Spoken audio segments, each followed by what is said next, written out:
Hello and welcome. I'm your host, Claire Markwick, and this is Real Life Business.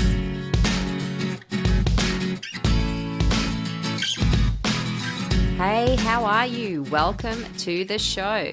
If this is your first time listening, then thank you so much for lending me your ears. And if you are back for another episode, thank you again for your continued support.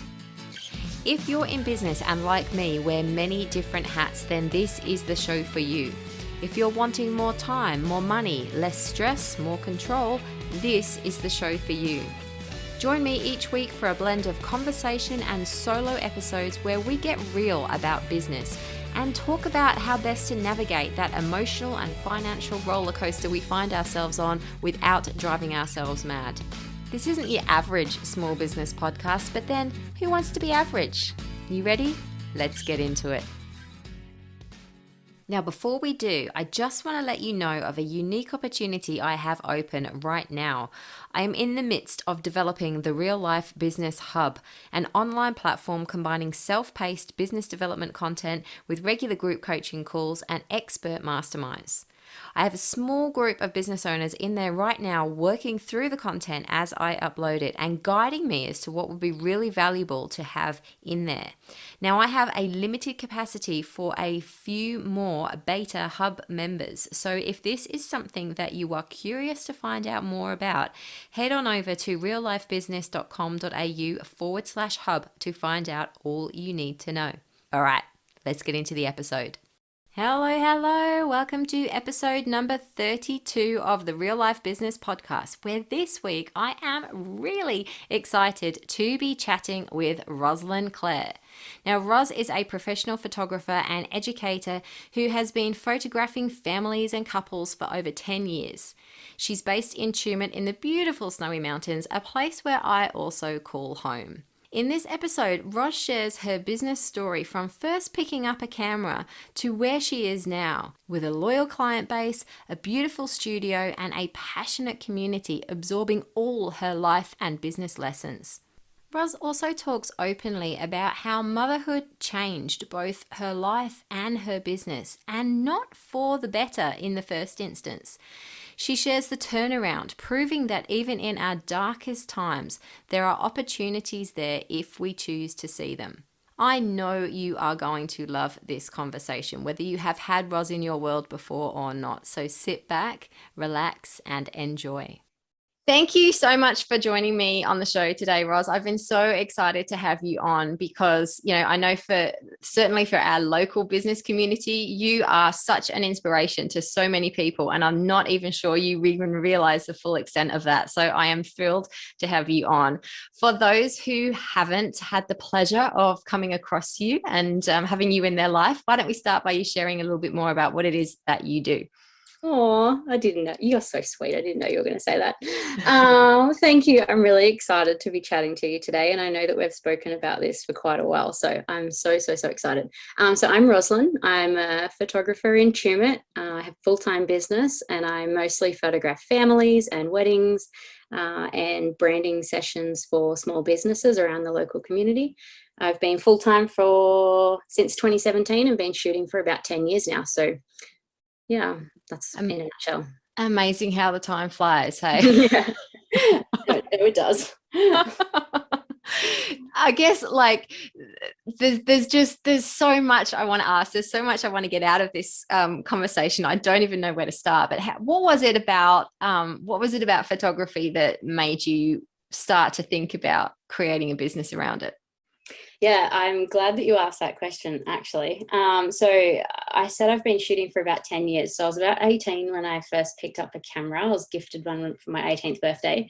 And I think a lot of it came from being able to create something for someone and then make them feel really good about themselves. I never really thought back then that it could be a business and that I could actually make a profitable business and make money. I guess 10 years ago, that was, pre-social media, pre anyone being able to pick up a camera. And I just remember photographers that I did speak to and that I did reach out to no one was encouraging. And so I never thought it would be a business. I never thought I could make it a thing. But it was the making people feel really good, me being able to create something and turn something that didn't look great in everyone else's eyes, but then make it into magic almost. And then that's kind of been the core of everything over the last 10 years. And then leading into the business is just being able to make people feel really good with something that I could create for them. Yeah, I think, certainly like we've known each other a while now, and we've had the pleasure of having you photograph our family multiple times. And and I'm sure you come across this so often. There's me, enthusiastic mum, going, yeah, let's get some photos, and then there's husband and two boys that are like, awesome. But you just have this ability to connect with people and make people laugh and make people have fun, and I think that's being really true to those sorts of values. Really, it comes through in your work. It comes through in what you're able to produce. And I know I, for one, bang on about values so much. Is that something that's really important to you, to have fun, to make people feel at ease and at their best? Yeah, and I think too, like, it's really interesting that you say that that's like a value and that that's how you see it from the outside, but that's something that kind of like that's always come really naturally to me, and it's not something that I've had to really think about too much. I guess earlier on, when I was younger and I didn't really know what I was going to do with this, I always thought that my bubbly personality and being a bit extra and being a bit loud and stuff was not a good thing. And I think once I learned to lean into that, that's what makes me unique, but that's my superpower, is where it was a bit of a light bulb. And I thought, no, how you make people feel and your personality and how, a bit loud and crazy and stuff that I can be when I'm shooting is that's what makes my business and my brand and how I work so unique. So it is a value to make people feel good. I don't ever want anyone to step in front of my camera and not feel confident. And you said like you're a mum. Mums have insecurities. Everyone has insecurities, but mums and women in particular, I don't want anyone to step in front of my camera and feel like I can't help show them like how beautiful it is. A bit of a value, but it's something that like I find quite natural. It's like I love what you said about because it's something that I've personally gone through as well. You said about leaning into your personality and leaning into what's natural to you.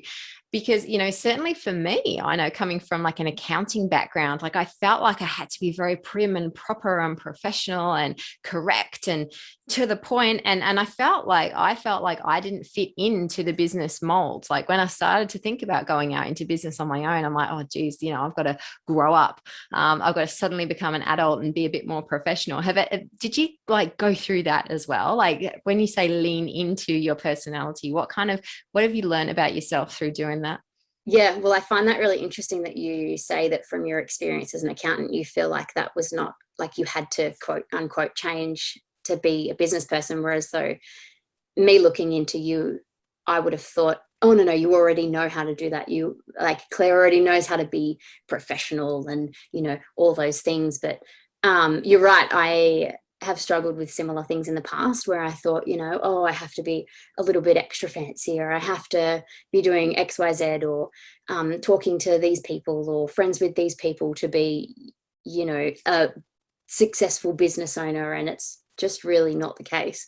And I found in the past when I have tried to avoid my personality and I've tried to kind of change who I am to think, oh, well, I think this is what people want from me. And I think that this is what the industry demands from a photographer.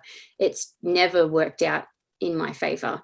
It's whether that's been dealing with clients and trying to pretend to be something that I'm not to get a particular job or to shoot a particular way or a particular style. I'm like, oh, no, this is what the industry demands, or, oh, no, this is what's trendy at the time.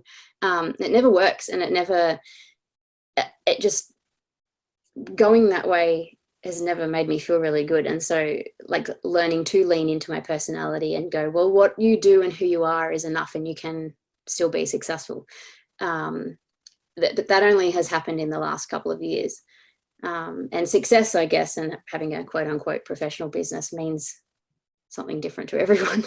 Oh, doesn't it? Yeah, Yeah. that is something. It's Yeah. really interesting. Like, I've always felt that. I've always believed that. But I think every single one of the conversations on this show that I've had, that has come up. You know, Yeah. when we're trying to create something that we think we ought to be doing, Yeah. we'll always struggle. We're always going to hit brick walls. We're always going to hit challenge. And let's face it, freaking tiring. Yeah. Yeah. And like, I don't know Messy. about you, but you know, and I don't know whether I had this conversation with you before, but I didn't grow up with anyone around me in like my family or circle that had businesses or ran a business or was a business owner or even a, you know, a boss. So I didn't know what that looked like. I was not conditioned with parents that had small businesses or anything. So it was just all trial and error on my own. I love it. I love it. So, okay. So you first picked up a camera 10 years ago. Yeah. You didn't have the role models around you, you know, so you didn't have right at that stage, right, I'm going to develop my skills here and I'm going to go into business doing this. Tell us about that. How did that happen? Yeah. So like I said before, that's all pre-social media, you know, iPhones, all those things. So in the beginning, it was, I'm just going to pick up a camera. I know that this makes me feel good. I know that I can make other people feel good. I remember actually picking up the phone book, like the yellow phone book, and flipping to P for photographer and literally just starting at the top of the list and grabbing my mum's phone and making a phone call and going, I'm just going to call this photographer and ask if I can get some help or be a work experience kid. And most people either just laughed or said no, you know. Oh, wow. And it was go and get a degree or go to university or go and study this before you come back to me. And I knew that I didn't want to study. I knew that I didn't want to spend 6 years at university. And so photography for years was just kind of something that sat in the back of my mind. It was something that I always kind of did on the side. If someone asked for photos, I'd say, okay, no worries, I can do that for you. And it was never really something that I pursued full time or, you know, properly, as I say, quote unquote, properly, until about 2014, 2015, when I moved to Tumut. It was all just, oh, I'll figure that out later, or I'll just wing it and pretend, or I'll, you know, be like a graduate of, you know, Google, YouTube. But yeah, it just evolved very organically, but over a very long time. Yeah. And then so you went from almost hobby to that first time you charged someone money. Do you remember that? Oh yeah, yeah, yeah. So I only would have been like 18 or 19. Um, and I was working at Target at the time, and I had a lady who I worked with who saw some photos that I took of a beach somewhere. They were terrible. They were so bad. And she's like, oh, I really like that. Can you print that for me? And I was like, oh, sure. Okay. And she's like, I'll give you $1,000 to print me some photos. And I thought, whoa, $1,000. I don't make that in 6 months, but okay, no worries. And I remember printing these photos really poorly for her, delivering them to her home, having my mum drive me. I didn't have a car. I think I had my license, you know, driving over to her house and being like, here are your photos. And her going, okay, let's hang them up in the house. And she still has them in her house to this day. Wow. She sent me some photos not that long ago and said, do you remember when you did these for me? And I thought, yeah. And I just remember that feeling of, you want what I have and you're willing to give me money. And I thought, and I don't have to do anything other than just be myself. And it's such an empowering feeling. And then, you know, so that was just prints, but I obviously photographed people. And then I remember one of my first paid portrait clients was around the same time. And they were also a family friend, and they said, oh, we've got a family gathering. Can I pay you $50 to come take photos of the kids? And I thought, yeah, I can do that. And so obviously had my mum drop me off at some random's house and photographed all these kids and didn't know what I was doing. And again, the photos are terrible and I still have them. And I look back and go, ooh, cringe. But they were willing to trust me, and they thought that what I was doing was good, and that they obviously believed in me and my passion, and they thought, here, I'll give you some money to do the thing. So that started really early on, but it didn't really get serious until 2014, 2015. Yeah, right. I think I remember the feeling. Yeah. The feeling. yeah, I can like imagine that like liberating feeling of, oh my God, like is this what earning money could be? Like doing Yeah. something that I really love. Like I don't have to like serve people in Target. Like, Yeah. wow, okay. Yeah. And I think every person who has a small business or wants to start a business has a very similar feeling in the start when someone says, okay, no worries, like I can pay you for this thing, tell me how much, how do I pay you? And you go, oh, sure, okay, yep, no worries. Let me Um, figure out how to get some invoice. What's an invoice? Do I Google how to make an invoice? Do you need one of those things? It's exhilarating. Yeah. I love that. In season 1 episode with Melissa Guller, she said the exact same thing sort of happened to her in her business journey. Someone would come to her and they'd say, "Hey, can you do this for me?" And she'd be like, "Yeah, sure." And then she'd go home like, "Shit, Google, how do I do this? What do I charge for this?" Yeah. And I I wonder how many businesses have really like grown thanks to Google and oh YouTube my God. videos. Yeah. Who needs to go to university when you got Google? But I remember hearing a quote once, and it was something along the lines of jump and build your wings on the way down. And I often think of that when I'm starting something new or I've got a bit of a challenge. I'm like, no, just say yes, figure it out later. Say yes and figure it out later. Yeah, I think that's a really good mantra to have, isn't it? Because ultimately, we've got no idea. We can map out, like if you've got someone come to you with something new, you're like, okay, well, I can sit there and I can try and map out every single intricacy of every single thing that might happen, but there'll be something that you miss. Yeah. And Yeah. if you go into it with the right, now I'm perfectly organized attitude, and then there's one little thing that you missed, it'll throw you completely off the rails, won't it? Whereas Yeah. And not only that, but you can miss your opportunity too. Like they've obviously come to you willing. If someone comes to you really early on in the piece in whatever business you have, or you're wanting to start something, and someone comes to you and says, I'm willing to pay you XYZ for something, they already have a level of trust for you. So yeah, just and jump, potentially see figure it out. things. Yeah, potentially see things in us that we don't even see in ourselves.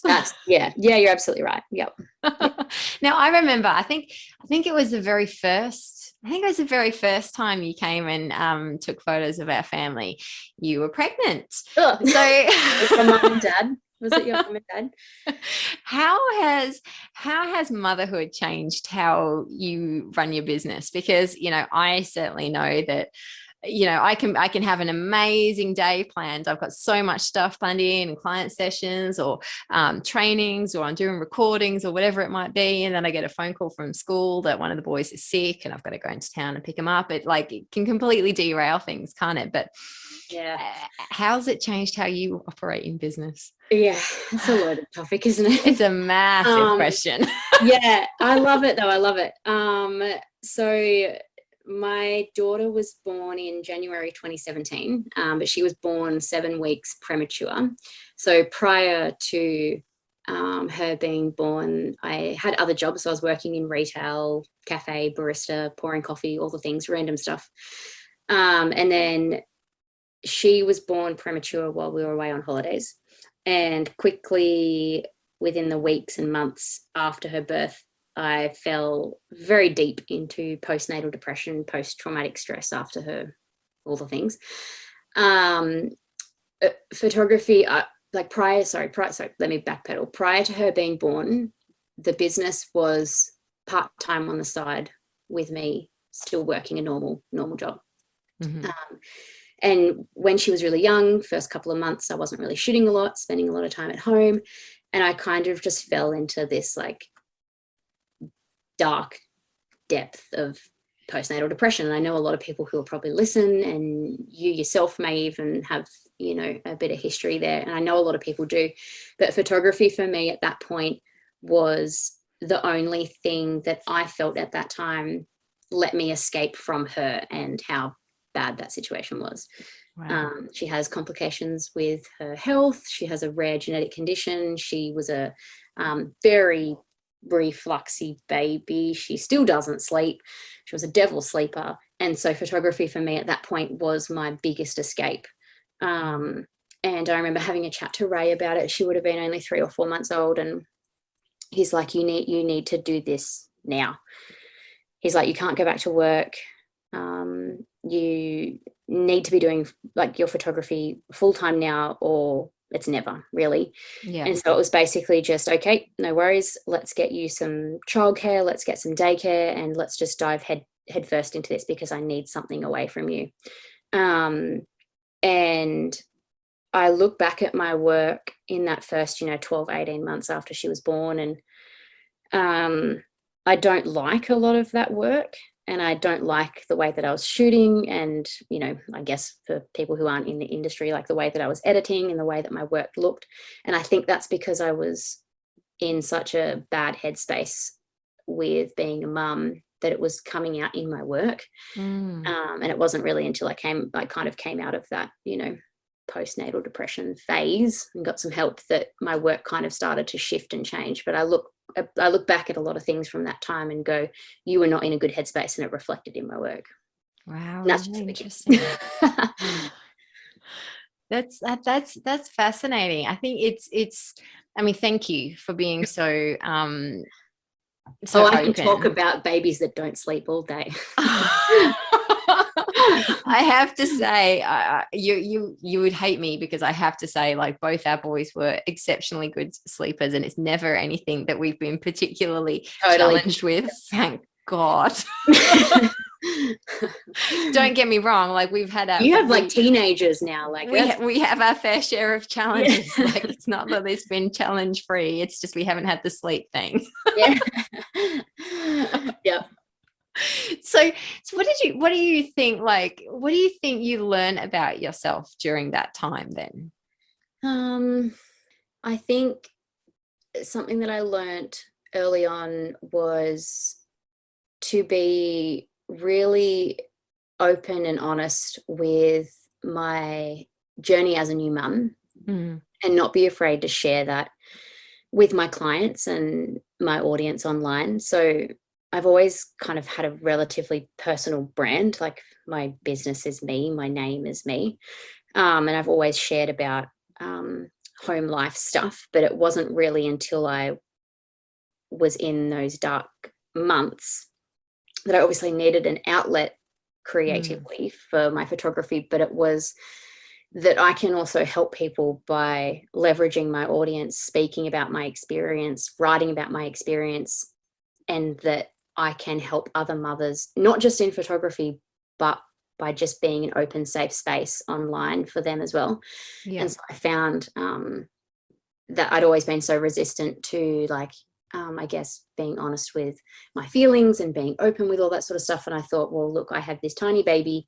She screams lots, she cries lots, she doesn't eat, she doesn't sleep, and I need to take photos and I need clients. And now I have a full-time business. So let's just jump on and be really open and honest about anything. And I swear that those few months of me being open and honest about all that sort of stuff online led to some of my best clients, and led that. And like I said earlier on, that was that superpower at the time, was just be yourself, just whatever you've got going on in your life at the time that you feel comfortable sharing, that can be a superpower for you in your business. And that's that 12, 18 months was when I've got my best clients, my most repeating clients, people that came to me and were like, even mothers that had teenagers at the time, that were like, I see you sharing about your baby and stuff. And I was in the same stage with my kids 10 years ago, but I could never talk about it. And I feel so comfortable with you now. Can you take photos of my family?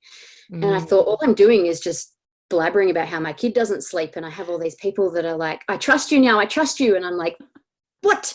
This doesn't make any sense. So something that I did learn about myself in those early years was, whatever you've got going on, trust it, and like talk about it and be open with people. And that's your superpower at the time. And if that's all you've got going on, then, it's enough. I think that's incredibly, that makes sense. Yeah, I think it's incredibly insightful. Like, it's really, again, it kind of feeds back into what you were talking about earlier, as in, don't waste, it's the waste of energy in trying to be something that you're not. So when you're going through that time, when you were in that dark time of your life, if you were going out trying to just push it aside and be like, hey, and everything's great, and I'm the professional, and no, life is awesome, baby's great, I love being a mom, it would have come across so fake, wouldn't and it? it's And exhausting. It's exhausting. yes. I was exhausted enough as it is. I didn't have enough left in the tank to try and be anyone else. I was like, this is who I am. I am tired and I am pooped and I haven't showered in 2 days, and just, this is who I am. Love me. Like it or lump it. And then, hey, Yeah. presto, everyone's Yeah. loving it. And then people were loving it. And I was like, this is bizarre. And then I thought too, like, there's a lot of deep psychology behind that. And like the book that I was going to recommend you later on too, kind of helped with a lot of that. But it was very interesting. And for a while there, it was like, am I doing this right? Should I be sharing? Should I not be sharing? And the conversations that it opened up with people, just whether it was in my DMs, I was getting emails from people who I didn't even know that were like, I followed you for years and I just want to tell you that I have the same struggles at the moment and I don't feel alone. Thank you. Like, I don't know who you are, but thank you, I think that's awesome. I think that's so awesome. And I know if there's one thing that I'm really learning, and it's probably, being completely honest, it's probably only been in the last 6-12 months myself. It's really, when you can relate on a really personal level, that's when you can build those really deep connections, isn't it? But at the same time, we don't have to. If we're not comfortable sharing the personal side of our lives and having our personality as part of our brand, we're not saying you have to do that. No, at all. But and it's definitely not for everyone. Like, it totally depends on your business, what you sell, who your clients are. But then, you can go and sell, I don't know, essential oils or cleaning products and be perfectly fine, and you don't have to share that part of your world. But photography is a deeply, deeply intimate experience for a lot of people. And how do I expect people to show up when they're not feeling comfortable about their bodies, or they're a brand new mum and they've got a brand new baby and they're feeling like crap? How do I expect them to show up and be themselves if I can't show up and be myself? So they kind of went they've always gone hand in hand, but I didn't really know that until that season of my life. But that's for me in my business and the industry that I'm in, that's all it comes down to. If you want me to show up and photograph you and create really beautiful, really true, authentic, I hate that word, images for you and your family, I have to show up like that for you too. exactly. And there's boundaries around what I do and don't share, and all of that. And I had those conversations with like Ray, my partner at the time, and whatnot. But yeah, it was just a superpower, really. I'm curious. I want to pick up on the word boundaries that you put in, that you slotted neatly into there. That's a really neat segue. You're welcome. I'm fascinated. I ask everyone who comes on the show about this, the sort of the non-negotiable rules. If rules might be a bit of a harsh word, but like boundaries. Like what have you put in place? Because you do, your personality, your personal life, your feelings, like everything you're going through is so much of your brand. Yet at the same time, you've got this amazing ability to stand strong and be like, no, this is how much I share. The rest of it is out of bounds. Like, that's how looking in, that's kind of how it comes across. You're so open, but yet you've obviously still got that like intimate you time that doesn't get shared. What have you created to sort of enable that to work so well?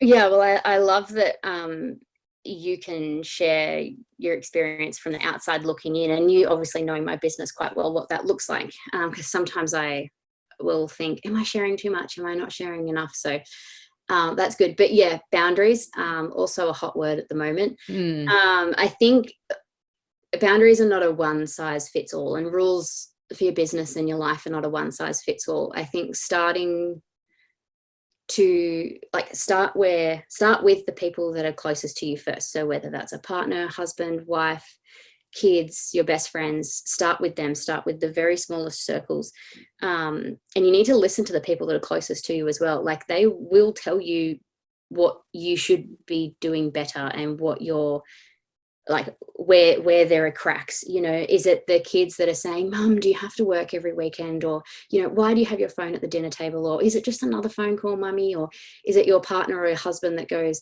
do I have to pick the kids up again? Or is there, like, people that are closest to you will drop small hints telling you that you are not, that you should be having some boundaries in place. And I think good boundaries come from rock bottom sometimes too. And not everyone who starts a business knows exactly what they need to put in place. But for myself, it's things like not using my phone after Olivia comes home from school or daycare. And if I do, it's just a 5-minute scroll while she's in bed or something. I don't answer emails after work hours. I have my work office hours on the bottom of my email signature. I don't chat to people about sessions and inquiries via Instagram or Facebook. It's, here's my email address. If you're interested, you need to email me. It's, like having good contracts and good systems in place and good communication boundaries too. So like making sure that when people come on board with me, they get a really good contract. In the contract, there's a communication section where it's like, don't call me unless it's an emergency. We will only chat via email. Don't message me on social media and expect a reply instantly. And I think too, boundaries get a bit loose. Oh, sorry, no, that's not the right term. Like, you're teaching people how to treat you in your business. So if you're replying to emails at 10 p.m. at night, people are going to expect that they can email you at that time and get a response. And so you're kind of setting yourself up for failure when you're teaching people how to treat you. And then you kind of like backing yourself into a corner, and then you get in your corner and you get to your rock bottom and you go, holy crap, I can't get back out of it. So yeah, communication, having good contracts in place and making sure that people know that what I do, I take it very seriously. And then just being mindful of the people that are closest around you, and looking for little red flags and warning signs. And yeah, for me, that was not that long ago, probably 6-8 months ago. I think I was working on a Saturday. It must have been a wedding or something. And Olivia said, "Oh, Mummy, are you working again today? But it's the weekend." And I just was like, oh, okay, no worries.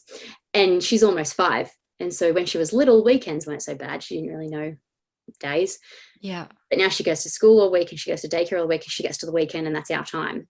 And it was just a little bit of a red flag a couple of months ago that was, Mummy, are you working on weekends again? And I thought, okay, I need to put some boundaries in here. So I don't work weekends anymore.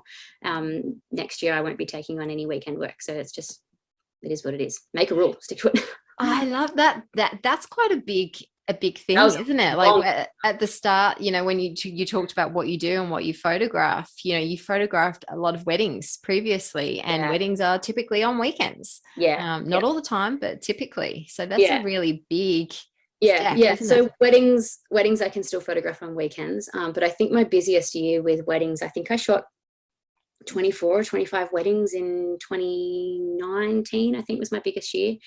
And that's on top of 40 to 50 families and, 10 to 15 businesses throughout the year. So that's quite a lot.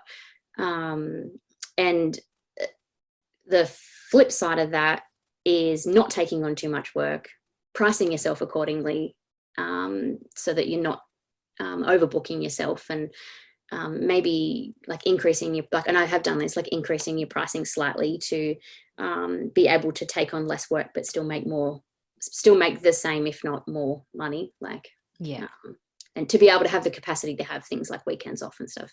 Absolutely. And the other really massive thing that has happened for your business in the last 12 months is the opening of your studio, which is super exciting. I think it's at its first birthday. I don't know.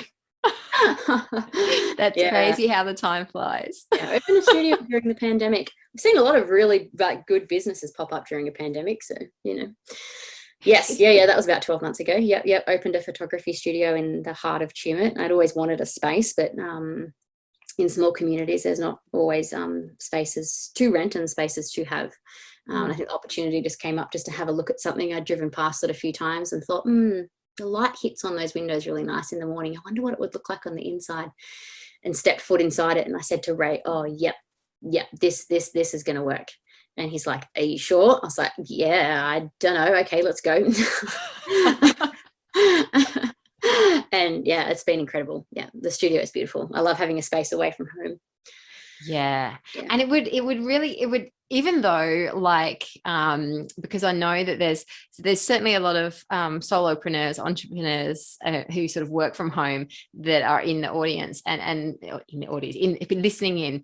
Yeah. And the thought of committing to a space, or like a physical space outside of the home, can be a really big thing. But at the same time, like that's, again, looking in, that's enabled you to really, instill those boundaries even more, isn't it? Because you're not so restricted by shooting at certain times of day because of the light, or having to rearrange shoots because of the weather. You've got a lot more control, which allows you to block your time a lot more effectively, I would think. Yeah, I would think. Yeah. I mean, just assuming. Yeah. Well, that's what it looks like from the outside. Yeah, and I guess too, like having the studio, I knew that the demand was there. So there's no other photographers in this area or this region that work full-time or that have like a full-time business being able to serve like a large audience of people. And the demand was there for me to have a space to be able to bring in commercial clients and babies and families and mini sessions and Christmas things. So I knew before diving in that I knew that I was confident, right? If I have this, build it and they will come, right? Like, so that part of it was fine. But yeah, you're right. Like having a space where I can pack up my bag or grab my laptop and go, okay, no worries. We're doing school drop off. I'm going to go down to the studio. I'm going to be there between this time and this time, or I'm going to, batch all my meetings on one particular day so that I can meet everyone in there. Like whether it's like albums or just meeting with clients and stuff, and being able to have a space away from home that keeps me accountable that I need to be at. And I think too, like, for a lot of businesses, I guess I'm, listening in, like, but being able to have something like that you're also accountable for having boundaries, but then accountability to have something else to pay for too. Like I need to make XYZ because I need to pay for XYZ. So that's been, that's a whole nother side. But yeah, it's great to have somewhere to go, okay, no worries, here are my hours for the day. I'm going to sit down, I'm going to do this, and then I'm going to close the door and I'm going to walk out and go home, and then all my work stays behind that door. I think that's awesome. I really do. And I love just watching the evolution. It's great. I can't wait to see what 2022 brings. I need a big space. I'm running out of room. Tell me, like, we've talked a lot about personal ups and downs. We've talked about sort of how your business has evolved, how your thinking has evolved, the things that you put in place. What is it about what you do that keeps you going through the really tough times? Because let's face it, like we've had a really shit show of a couple of years in our region with bushfires and COVID and lockdown and reopen and lockdown and reopen. And it's been this up and down, hasn't it? And so particularly for a business such as yours, where you weren't allowed to shoot for certain periods of the year, like I would imagine there's been some really tough times. What is it that's kept you going through all of that?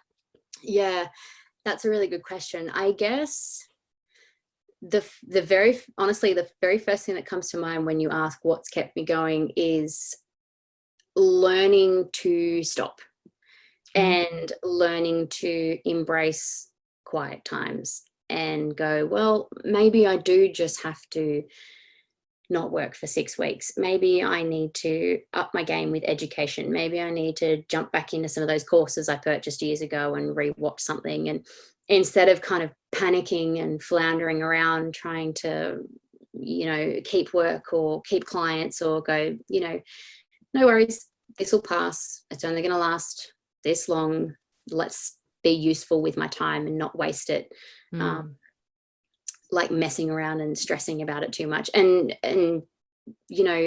thinking about what it is that I can control and what it is that I can't control, like not being able to work. I don't even remember when the first lockdown was. It's such a blur. But I guess my industry was hit very hard in terms of its weddings, but I have quite a dynamic business, so weddings are not all that I do. So all my family sessions and stuff that I had booked during all the lockdowns, it was, hey, we can't do this, let me know a time in this month and we'll reschedule it. Can't wait to see you soon, smiley face. And people are like, oh yeah, no worries, okay, I can't wait to see you soon. And being okay, like something else that's kept me going through all of that too is just being okay with, yeah, like I said, like the quiet time, like, God, I don't know how much shit we bought for home to do craft and stuff with Olivia and camping in the backyard. And like, but they were some of the best times in her childhood. Like, and I guess it's really been, if you can take anything good out of all of that, I've come back into busy season going, right, no, I do like spending time with her and I do need more boundaries. And it's okay to put thicker boundaries in place after hard seasons like that, because it kind of throws you into the deep end of something that like has cracks in it or has something that you do need to work on, like whether it's your personal relationships or your friendships or like your relationships with your children. You're all of a sudden thrown into the deep end of being at home with everybody. And maybe it's shine a bit of a light on like cracks in those relationships, and you can come back into busy seasons going, okay, no worries, I don't want to go back to where I was before all that hard season.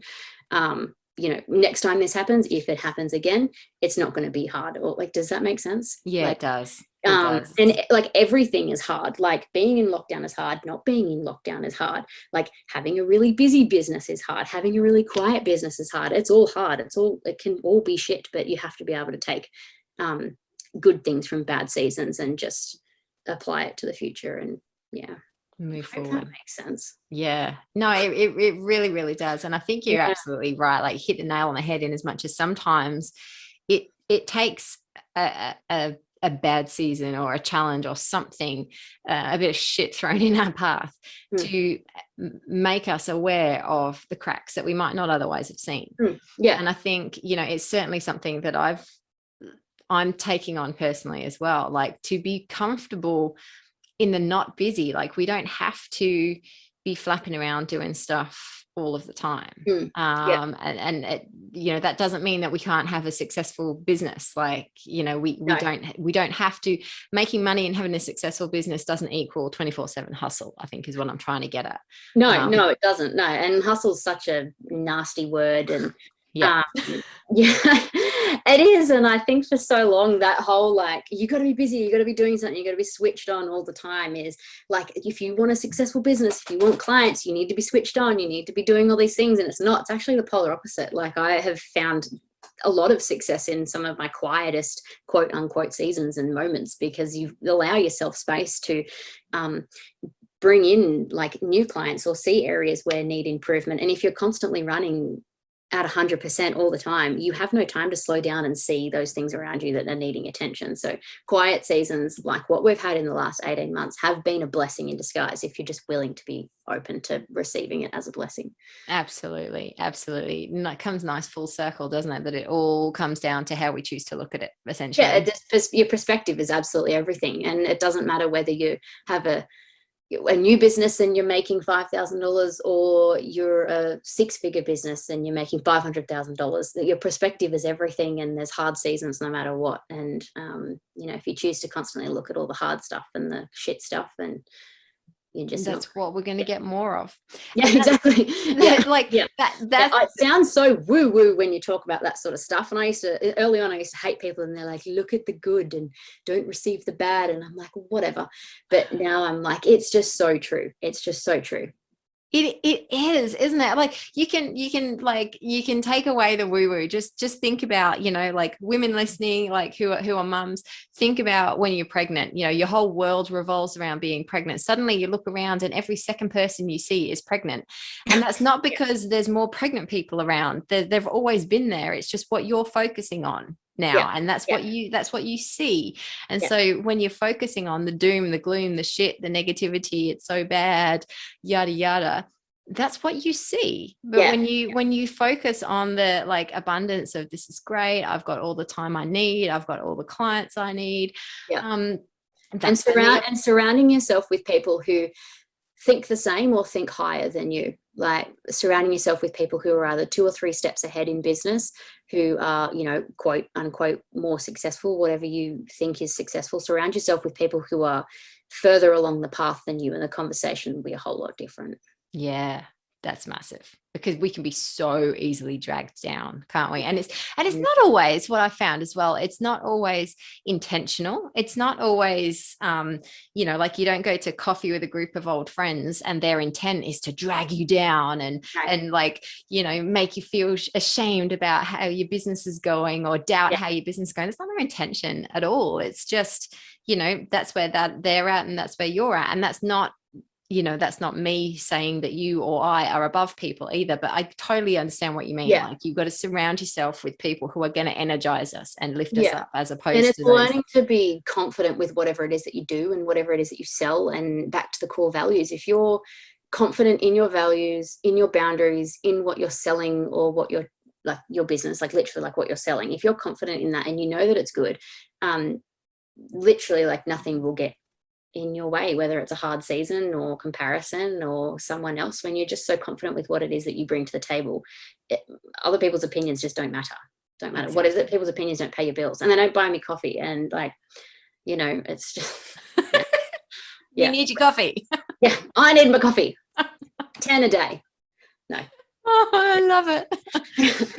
For those who don't know and have loved this conversation, I'm going to fire those quick fire questions at you in a moment. But for anyone who's not following you, where can they find you? Where can they find out more about what you do? Oh, I love this. So you can find me on Instagram, social media, all the things, website at Roslyn Clare Photography. And in the last couple of weeks, I've started another little arm of my photography business by photographing boudoir for women. So I've got a separate Instagram page for that. So that's Boudoir by Roslyn Clare. But you just Google Roslyn Clare Photography and you can find me everywhere. Oh, that is so good. I'm loving. We can't even believe we didn't even get there. We can talk about it now. This is what I mean at the start. There's just so much I can talk to you about. I love it. I love these conversations. You go. The boudoir wing. Tell us about that. Yeah. So, so boudoir photography, right, for women is essentially intimate, beautiful, sexy, probably not wearing a lot of clothing photography, specific just for women. There is currently no one in a 4-5 hour radius that photographs boudoir for women. I've always said to people, if someone's close to me, they'll know, Roslyn's always wanted to photograph boudoir. And I guess with the last 18 months with the wedding industry and that kind of, for the lack of better words, dying off a little bit, I've found gaps in my business being able to offer something else and something different. And I've got the studio, so the space is there. And I've always wanted to photograph boudoir. So a couple of months ago, I just decided this is what I'm doing. Let's start a separate Instagram page for it. Let's start a private Facebook group so I can connect with women, see if there's a bit of a demand, throw some feels out there. And I was just bombarded with people who are like, I've always wanted to do this. And it's just been incredible. I've photographed a few clients in the studio so far. And it is so empowering. It is so, for both parties, it's empowering for me to be able to say, hey, look, you are really beautiful, whatever size you are. Let's get you in your favorite gear and, get your butt out in my studio and I'll photograph you and I'll make you feel real good. And it's a lot of people have this idea that boudoir photography is, for someone else's viewing, right? So it's for your partner or it's for your husband or, I only need to do it before I'm getting married. I'm like, no. That's not why I wanted to do this. I'm photographing women for themselves. Like, you come to me however you are in whatever season that you're in, and let's make you feel real good and let's create some really beautiful pictures. If you want to share them, go nuts. But if you want to keep these all to yourself, you totally can. And it's the response from it has been better than what I thought. And I also thought, like early on in the piece, I thought there's a gap here. And I've always had this idea about, if there's a gap, you run for it. You pick up your idea and you run head first at that gap in the market. So it's been incredible so far, and we're only, not even 6 months in. Watch this space. It's gonna be good. I think that's so exciting. So that all people can find out all about that through your website and through your main Insta and Instagram and stuff mostly at the moment. Yeah. Love it. Okay, You'll have to come. let's find out some quick fire. You already alluded to a book that you're going to recommend. Oh yeah, tell us about that book. so the book that I recommend is Tribes by Seth Godin.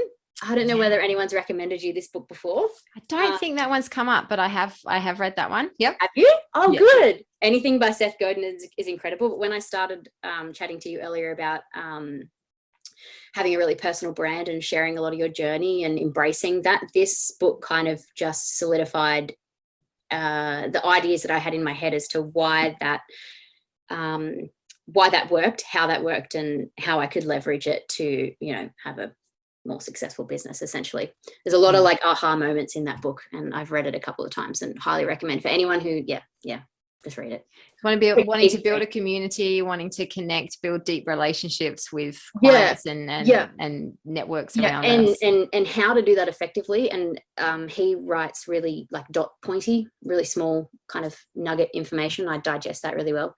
Yes. So it's quite an easy to read. Yeah. I've got it on my Audible list. I should go back and listen to it again, because it's probably a couple of years ago that I first listened to that one. So can't do audiobooks.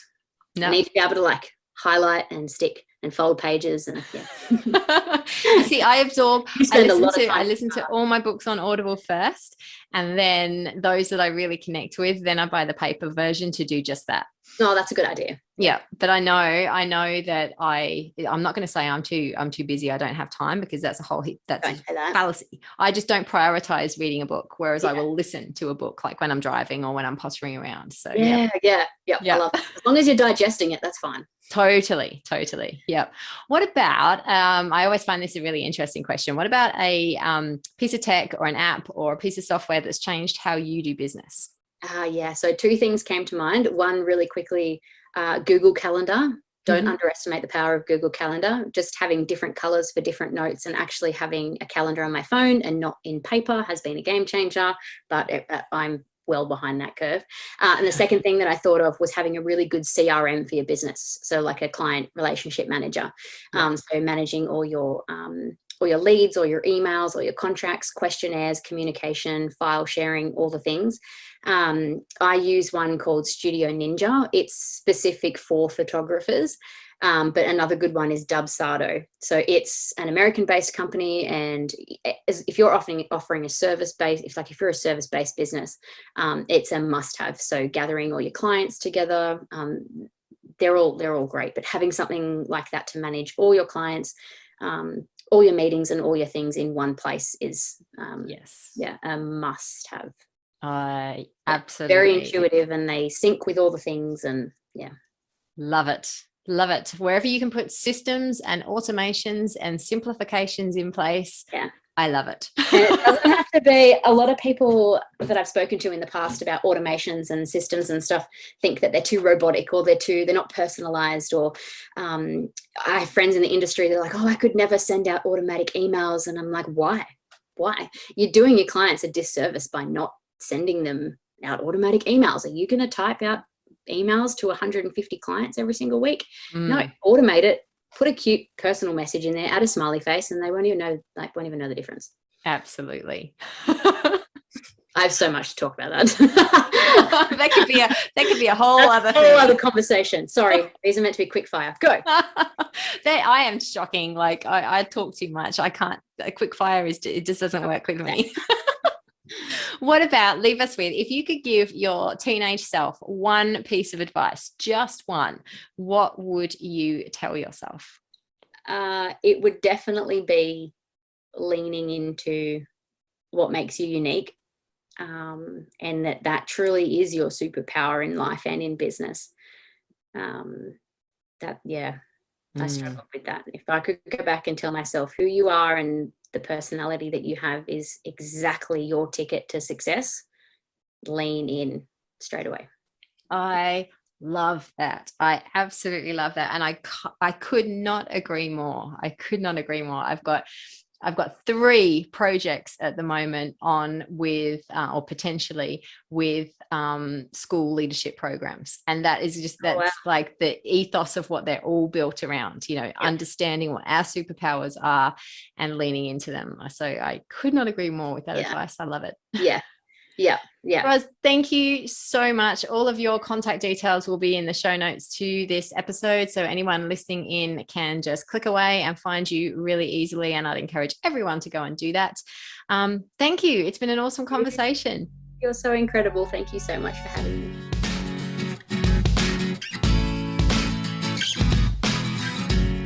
And that's a wrap for episode number 32 of the Real Life Business Podcast. I would love to know what you took away from this episode.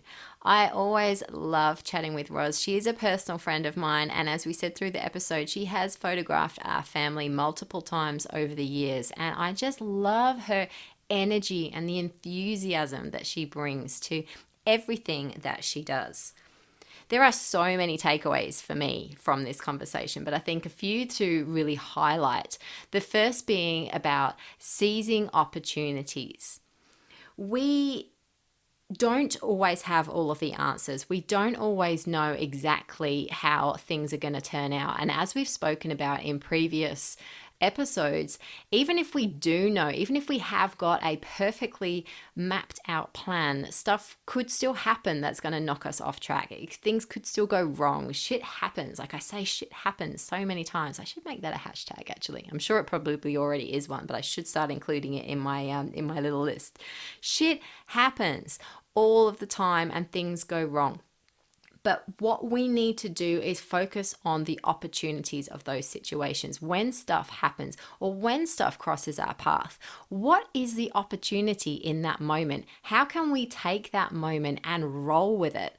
I loved what Roz said about jumping and building our wings on the way down. It is so cool. It is a play on words, I guess, of the say yes and work out how. It's about having that mindset that we don't need to have everything worked out. We don't have to have our shit together before we move forward with something. If we see an opportunity, just jump and know that we've got the capacity around us to ask for help where we need it. The second really important thing that I took from this conversation is around boundaries and being really respectful of how we use our time. I talk a lot about blocking, about working when we are at our best, so structuring our day and our week around how we get our energy, the type of tasks that give us energy, set them, block them in times that work best for us. The type of tasks that drain us and require a bit more focus, block them out, schedule them in for a time in the day, in the week where we're feeling at our most freshest.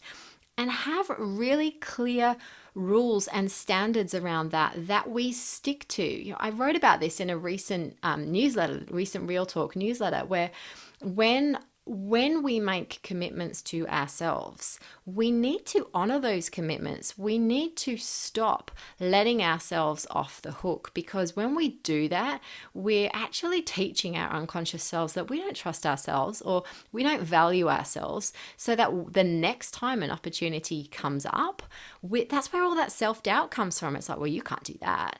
You're just going to back out of that. You're going to make something go wrong. So we need to start building our confidence muscle in ourselves. We need to start building that belief in ourselves. And a big part of how we do that is by actually honoring the commitments that we make to ourselves. So I love what Roz was talking about, in as much as she knows what's really important. She knows what she wants to create, and she's got systems and rules and automations and contracts and things in place to make that happen. Roz teaches people how to act around her, and she upholds those standards beautifully, I might add, as well. She is very, very open. If you follow Roz on social media, she shares a lot, and she talked about the importance of a personal brand and sharing that real life aspect of business and motherhood and that juggle and everything that we think about and everything that we go through. But at the same time, she has very, very strong boundaries and very, very high standards around how she expects people to interact with her, which I think is testament to all of us listening in. The final and most important thing I think that I've taken away from this conversation is about the importance of leaning into our superpowers. If you have followed me for a while, you will know I'm an accredited personality profiler and a massive, massive believer in understanding how we tick, understanding what motivates us, what drives us, what can really hinder us, what our fears are. When we understand our superpowers, we can lean into them and we can create a business around them, and we can accept that what we are, who we are, is enough. We don't have to be someone else. We don't have to pretend. We don't have to fake it till you make it. We don't have to put on a show. We don't have to put on a facade. We are who we are, and that is enough. And Roz talked about trying to be someone we're not, and how when she felt that she needed to act in a certain way, it feels misaligned. It feels totally icky and wrong, and it's freaking exhausting. It is so exhausting to fake it till you make it and pretend to be someone that we're not. So I think if we can take anything away from this conversation, let's take away the importance of leaning into who we are. And if you want some help in understanding who you are, then shoot me a message and I will take care of that. Now, one last thing before I go, which is really, really exciting, and I have to share it right here, right now, when we've been talking to Roz, is that Roz has agreed to jump into the Real Life Business Hub for the month of January 2022 to share with members all her expertise on building a brand online. So she's going to share her thinking around how she creates her personal brand online. She's going to help us to create that image that we want to create that story, create that narrative, help us to communicate the brand that we want to communicate to our clients. So that is going to be something super, super exciting for anyone who is a part of the Real Life Business Hub. And if you want to jump in on that, if you want to lock in your place in the hub right now before prices go up in January, then I'll attach the link to the show notes of this episode, and you'll be able to get yourself in and get yourself set up in there ready for Roz's month of personal branding online in January 2022. Alrighty then, that is it from me for this week. Thank you so much for joining me on the show.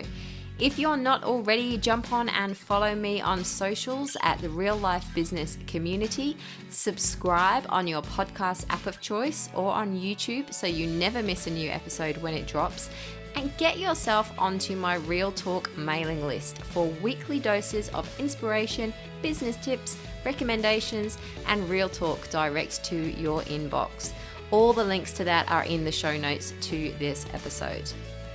Also, just a reminder that the Real Life Business Hub beta offer is open for a few more weeks. So if you would love to grab one of those spots, simply drop me an email, send me an Insta DM, or go check out reallifebusiness.com.au/hub for all you need to know. I trust you have enjoyed this episode. Have a fabulous week, and I will be back in your ears really soon. Bye-bye.